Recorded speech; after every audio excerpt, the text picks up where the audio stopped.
Ayan, magandang araw mga bossing. Meron tayong customer ngayon. Si bossing kanina pa to dito eh. Ikot-ikot sila.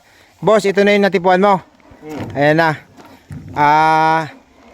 Binayaran na to ni bossing. Tapos, nandito pa rin to dahil i-repaint natin mga bossing.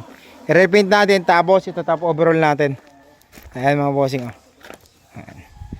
Pero mapag-isipan mo boss no kung gagawin mong Evo. Ha? Eh may ano pa malayo pa naman eh. Malay mo. Di ba? Master, isang sabi mo lang, gawin mo ng Evo yan. Di ba? Pang Evo kasi yan eh. You know, pang ganun mo wala. Evolution. Ayan. Saan ba galing boss? Saan ba galing boss? Caloocan. Caloocan pa na.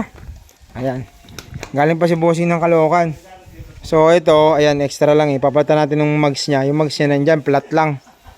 So, ayan, nagkasundo kami ni bossing dito. Sa unit na to. Ayan. Anong gusto mo boss na kulay sa ano? Bone red yan, di ba? Bone. Ganyan din. Yung sa mags. Anong kulay sa itim? Yung caliper niya, pula din. Na, pula para maganda combination. Okay. Lahat ayusin natin boss. Malamig yung aircon. Presentable yung pintura. Palitan natin ng ano din. Ng set cover. Luma na set cover niya eh. Ayan. Ayan mga bossing. Okay na yan. Boss, okay na tayo dito. Okay na boss. Thank you. Okay.